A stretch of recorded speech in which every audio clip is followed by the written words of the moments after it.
What's going on, everyone? Today we're going to be reacting to American Horror Story Season 3 Episode 7, which is titled The Dead. I don't know if that means we're going to get to see zombies again, maybe. Or it's going to be other dead people. I don't know. Excited to see what's going to happen here. Last episode was pretty interesting, but yeah, let's just jump right into it. Don't want to waste any time today. If you want to see the full uncut reaction, that'll be my Patreon. Link to that is in the description down below. Don't forget to like the video and subscribe to the channel. Let's watch. Oh, is this a flashback? It means beginning and end.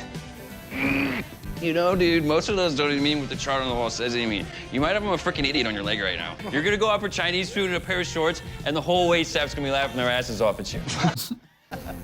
Seriously, Kyle, get something. No, dude, my mom would kill me. I'll totally bang her to take her mind off it. For a second, I thought he worked at this place or something, but no, he's just here with his friends. I got one life, and I'm not wasting it. That's why I want to wish you the luck of the Irish. I didn't know you were Irish. You can't drink or fight. You're a little bitch. Looks good, right? It's sad to see where his life ended up, man. Oh, and he has his... Oh, that's messed up. I keep forgetting that he's made up of different body parts. So literally one of those guys. That's crazy that he didn't know his friends were like fucking nuts though. The way they were, you know, what they were doing to Madison. Oh, that's his other friend's leg. Ooh. Yeah, that's so messed up, man.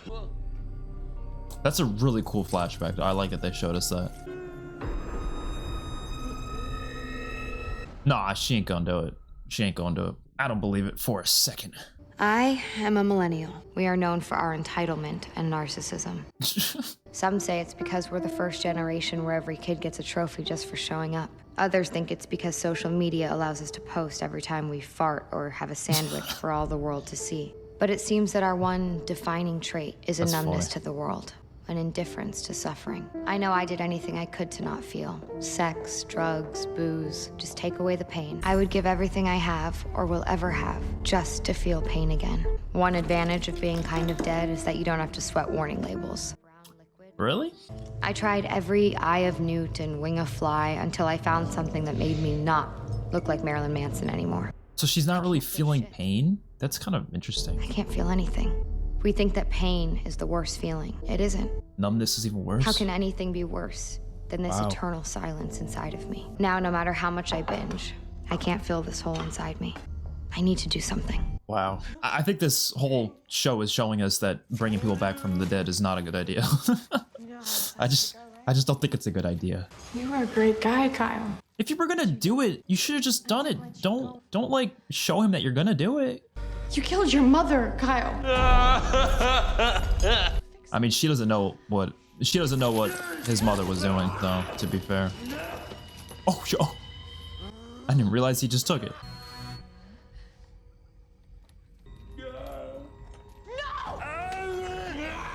Oh, so she's stopping him. Whoa! Oh, so she stopped him then. Okay. She wasn't gonna do it then. She probably wanted to, but she just couldn't make herself do it. I don't want you to die. Nothing. Goddamn nothing.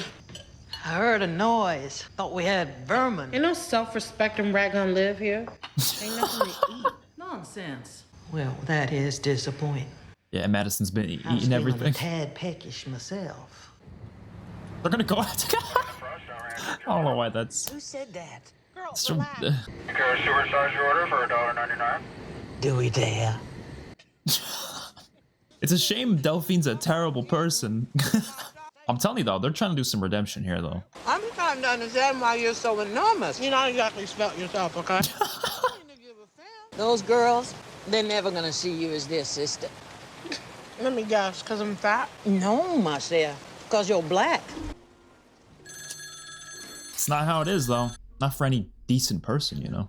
Hank, I miss you, baby. I want to come home. go to bed, Hank. I'll see you soon, baby. Did he kill someone else? Oh Jesus! Well, he's got a lot of guns. Okay. Is he really gonna come here and just kill all of them, like just like that? Whoa, hold it there.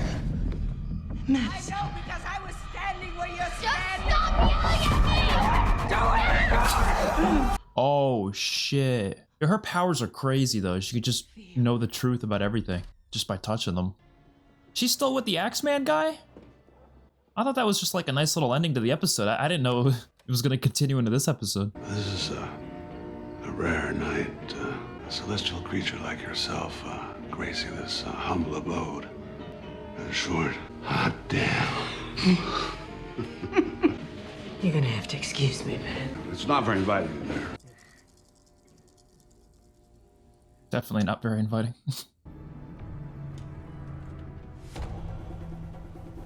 Oh shit. Surprised she didn't smell anything. I mean, unless that was a fresh body, maybe. Oh, it must have been fresh, right? He probably took, well, yeah, this is probably this guy's apartment, right? And then he came and killed the guy. Okay.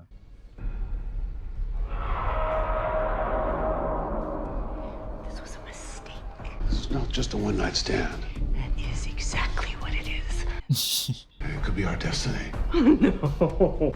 Do you actually think my destiny is here in this roach-infested shit? Life is full of surprises. Well, I've had enough surprises for 2 lifetimes.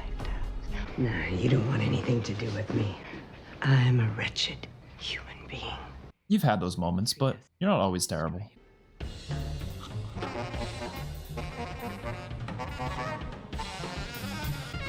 I guess they don't it. All right. Oh, I guess that's what happens when you have sex with the witch, the supreme of witches or something. I want to trust you, Kyle. You need to learn how to communicate. When you're hungry, I want you to say food. When you're tired, you can say bed. Bed probably reminds him of his mother, because his mother would do things like that to him while he's in his bed. Stop. Jesus, who's this? Don't you remember? It's Kyle. At least they can bond on the fact that they were both brought back to life, you know? They probably share some similarities there. Looks like we had to put you back together. Different spells, though. I think it was different spells that brought each of them back to life. I'm not 100% sure. You were dead. So was I. I didn't see a light, did you? Mine was cold and dark. And then nothing. But we both came back. Somehow it feels more empty here. You know exactly how I feel. You've been wondering if it was worth the trouble. And I've been wondering that same thing.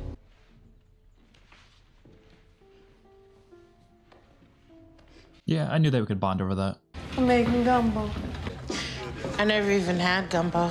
Not surprised. Living over there in Wonder Bread land, they probably feed you shaken bacon watermelon for dessert. They don't care that I'm black. I just think that they just don't like me. Oh, they care plenty. Their power is built on the sweat of our backs. Even right now, they got evil sleeping under their roof, eating alongside of them. I mean, that is true. Delphine? Fiona made her my slave. Slave? Too good for her. Ask her what she done. And you see, you want to come live with us? With your own people? The price of admission is Madame Delphine LaLaurie. Oh, interesting. I don't think Queenie wants to leave the other girls. What are you gonna do to her if I bring Delphine to you? Oh, don't you worry about that, child. I gotta say, I mentioned the X-Men connections that I felt like the show had in the beginning, but honestly, Fiona and Marie, they kind of do remind me of Xavier and Magneto. Just a little bit. They're not the same types of characters, but they have similarities, you know? But they're very different. It's not the same, obviously. Very, very different. And our biggest enemy is locked, loaded, and looking at you. My mother. But she's on our side. Fiona Good has been on the same side her whole life, her own. Yeah, honestly, at this point, Fiona and Marie are both enemies to you. She will slit your throat, just like she did to Madison. Nobody knows who killed Madison, not even Madison. She doesn't, but I do. My mother killed her because she thought Madison was the next leader of our coven. So if she even thinks you're next, Yep. you're next. They got enemies outside of the house, they got enemies inside the house. You can really only trust the other girls and Cordelia at this point. We're going to kill my mother. Oh, shit. She's pretty powerful, though, so that'll be hard to do. Oh, what the fuck? You know, I saw them hugging. I didn't think it would turn into that. But can they even feel it? Because Madison was saying she can't feel shit no more. So does that mean I don't know if she could feel that. I don't know. Very surprising turn of events there. Okay. You know, it's a charming evening, but in your bathtub is going to start putting off some very noxious odors soon. Fiona notice? Well, you're no angel. Although you always did have someone tidy up after you, didn't you? So did they know each other before? No, right? I don't even know your name, and I don't care to. Okay, so no, she doesn't, but he knew her. I mean, that's why he came up to him in the first place. That's why he came up to her in the first place. Yeah, because he was a ghost in the house. Of course, he obviously knows. I've been watching over you since you were 8 years old. Damn, since she was 8. That's very creepy when you think about it. Do you know what happens to scrawny little girls who stick their heads up above the others? They get it chopped off. I'm not afraid of you, Helen. Pick it up. Now hold the glass above your head.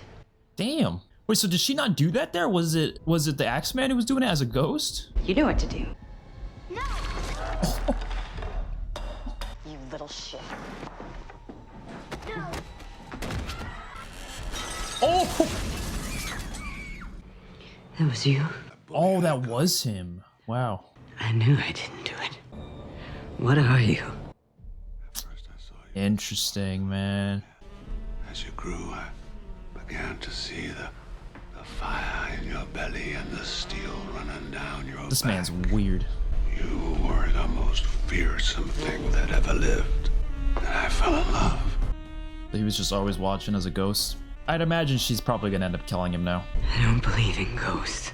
You don't believe in ghosts? You're a witch. How can you not believe in that? I feel like that's not that hard to believe in at that point. When you arrived, you gave meaning to my endless tortured days. All I want to do is give you pleasure. That's so weird to think about. Like, someone's been watching you your entire life. Like, that's so strange. Damn. You keep your distance, lover boy. I'm surprised she doesn't just kill him. She's killed a lot of people. I don't, you know, this would be just, I mean, I guess she doesn't know about the whole Axeman thing, but still. Hey, Spalding. Oh, shit. How are you feeling? Fine. I feel fine. Wait, what? Was his tongue reattached? I guess they could do that with some spells, similar to how they brought back Kyle. I found it the other day. At first, I didn't realize what it was. I mean, a severed tongue stored away for 40 years. You'd think it'd be shriveled up like a slice of beef jerky by now. But it wasn't, because someone enchanted it. Oh. Myrtle Snow. She wanted you to tell the truth. But that was the last thing that you wanted to do. So you cut it out of your own head. Bet you didn't know that she kept it. But Myrtle wasn't witch enough to restore it. But I'm not Myrtle. Yeah, she's gonna be the next Supreme. Do you think Madison come back to life? Do you think it fixed her heart murmur or whatever she had? She has something, right? What do you want from me? The only thing that you can't refuse me. The truth. Oh yeah. Oh yeah. I forgot him. He's that spell's still on him. I didn't kill her. But you know who did. Yes! Say the name. Fiona! Fiona Good! Holy shit. As long as there is a tongue in this head, I will say it. I will always say her name. Fiona Good! This acting is great. My family has served this coven for 10 generations. I have devoted my life to it. Not anymore. Oh shit! You're done talking. I mean, sure, he probably deserved it, but damn. What's the worst thing you ever did? Quite a few things that would be decent for that answer. My mom always said, in order to be a true friend, you have to see the ugly. I don't think you should be friends with Delphine, though, Queenie. I don't. I perhaps had one slight regret. One? I feel like the only thing she genuinely regrets is how she treats how she treated her kids. Rumor has it that you gave birth to a baby. Oh, does she regret her husband, maybe? Can you guess one of the secret ingredients? It looks like blood, ma'am. Very good. But this batch is extra special. Came from a boy, newly born. Damn. I know who's been between your legs, whore. Couldn't have a high yellow bastard grown up in my house. Oh, that's what she did. She threw herself off the balcony. Oh, God. We buried her with her baby. Yeah, that's definitely one of the worst things she's done. You must understand, It wasn't only a different time, it was a different world. Well, yeah, sure, but I think she was doing way worse than the average person probably was at that time, though. You know, regardless of the times that it was. You know, I don't think most people were doing exactly what she was doing. Were a lot of people terrible? Sure, like especially in comparison to today. But that's another level. You know, that's a very another level. You're especially what was going on in her attic. That's kind of like, you know. That's awful no matter what time you're in, you know? Is she just gonna shave it all off? I mean, there's still a lot left. I mean, I would just wait at least a little bit. Well, she decided against it. Okay. What have you been up to? Nothing. Do you mind? How is she gonna play off Spaulding dying, though? What you walked in on before? None of my business. You brought the dude back from the dead. You must like him a little. And why did you have sex with him? It's not like we can be together anyways. Why not? It's gonna be different with Kyle. Well, why'd you have sex with him, though? It'll take more than just that thing between your legs to kill him. Don't be disgusting. You're done with him? Not even close. Being with him is the only time I felt anything since I came back. I'm not giving him up. But that doesn't mean you have to either. We'll just take turns. I don't think that's what she wants, though. Is she setting it up for them to have sex right now? What if it does kill him, though? I guess you could just bring it back, I guess, but I don't know. How many more times can you actually do that? You probably just get even more fucked up every time that happens. Or is she referring to a three-way? I don't know, bro. I don't know.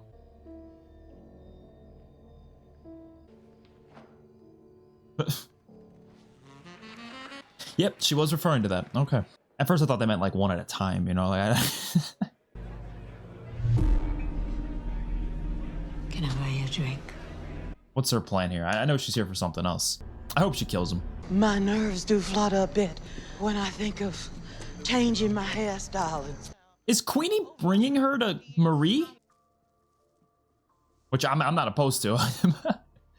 But Queenie's got to know she probably shouldn't trust Marie fully either, though, because Marie wants them all dead, practically. Madame Lolore, Oh, shit. welcome back. You don't know this woman. What you do to me? Yes, I do. It's the reason I brought you here, you dumb bitch. Yep.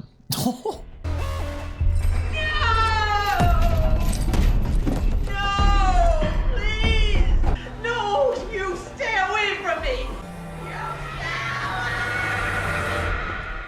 Damn. Oh, that's the same thing that she used to do. Delphine. With the blood?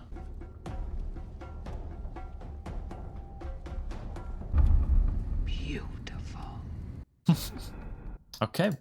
Really solid episode. I really like that one. I think my favorite parts are probably between the Kyle, Madison, and Zoe stuff. You also had Cordelia learning a lot. She knows a lot now, and now she knows you got to stay the fuck away from Fiona. And I really like the back and forth between Fiona and Marie because, you know, I made the comparison to the X-Men. It's not a great comparison because that's very different. Where you had, if you haven't seen X-Men, I'll kind of like lay it out for you. So Xavier, of course, Professor X, he, you know, him and Magneto, they're both mutants, right? They're both mutants that are very much, you know, discriminated against in their society, in those movies and the comics, whatever.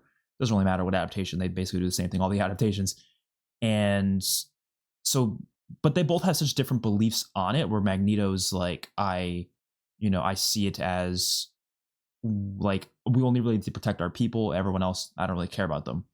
Whereas Xavier is more like, there's a way we can find peace between us. They make the comparisons to Martin Luther King and Malcolm X a lot. That comparison's usually made. And obviously here it's very different. I mean, for starters, I mean, the only similarity there is they're both witches and they both have very different beliefs about certain things. But then they also have this whole other thing related to race, right? Which obviously isn't 100% attached to the actual idea of just them being witches. But I think it makes for an interesting back and forth because, you know, you have Queenie here who fully understands how terrible Delphine is. Not until, you know, a little bit later. I mean, at first she didn't fully get it. I feel like she understands it more now. But at first she was kind of like, I don't really want to, like, she didn't want to do what Marie wanted her to. And a lot of it had to do with also what Marie was saying, like the fact that, you know, she doesn't believe that Queenie belongs with the house and everything like that. And it's an ideology that like Queenie is not fully on board with. But at the end here, she does at least decide to bring Delphine there because she does see how terrible she is. She definitely deserves that. But I don't think it's going to stay that way, though. I do think that there's going to come a point where Queenie's going to, I don't know about freeing Delphine. Like, I don't know if they're going to go in the direction of a redemption arc. Like I said, I don't really think the type of person is redeemable, but I do think they're going to go in that direction regardless. And I do think Queenie's probably going to save her and get her out of there, which would be interesting to see, even though like I don't really know how that's going to work. But then you also have the whole idea of, I mean, Marie is just against Fiona and that entire witch coven itself. So, I mean, Queenie doesn't obviously know that, but if she did learn that, she's probably going to be more wary of Marie because of that. I mean, she literally has someone ordered to kill them, literally all of them. I'm assuming Marie's going to leave out Queenie, but I don't really know. I guess we'll see. But just something about those back and forths between Fiona and Marie that does make me think of Xavier and Magneto from X-Men. That's the only reason I brought that up. Again, that the similarities aren't 100% there, but it's enough to the point where like I do kind of see it. Actually, wait, yeah, I could even compare it even more because, so again, they're different. I don't want to make like exact comparisons here, but you do have Magneto as being a Holocaust survivor, right? That's a big part of his character. And even though they're both mutants, Xavier wasn't a Holocaust survivor, right? So Magneto's able to understand oppression more than Xavier was because of that. And even though they both are dealing with something oppressive being, you know, being mutants and how people treat them, it's not exactly, like they don't understand it the same way. Magneto has a much stronger feeling and much more stronger emotions regarding it because of his backstory. And you can kind of say that's compared here with Fiona and Marie, but I feel like that more evolves around Marie than anyone because I don't really feel like Fiona's, she's not like Xavier at all. Like I feel like, you know what I mean? She's not arguing for like, oh, we need to be kinder to other people. She's not like that at all. And Marie's not exactly like Magneto either because, I mean, Magneto would never kill a mutant. Like he was never going against mutants. He was always just against other people. And I don't know if he'd never kill a mutant, but he would never go against them, at least for the most part. And I mean, Marie's definitely going against witches here. So again, I don't think it's a direct comparison. It's just what I first thought of, especially in this episode. I started to see those comparisons. And yeah, I don't know. It's interesting, though. I really like that. And like I said, the back and forth there, I like to talk about, you know, race that they've been doing in these episodes. I think they have a lot of interesting topics that they're focusing on here. So yeah, I don't know. I'm really enjoying this. There's only 6 episodes left, I think. So I'm sure they're going to be able to wrap it up within the next 6 episodes. It's just fine. I don't think we're going at a pace that's too fast or too slow. I guess we'll have to wait and see. So hopefully you guys enjoyed. Let me know your thoughts in the comment section down below. I will see you guys all in my next one. Don't forget to check out the full uncut reaction on my Patreon. Peace out.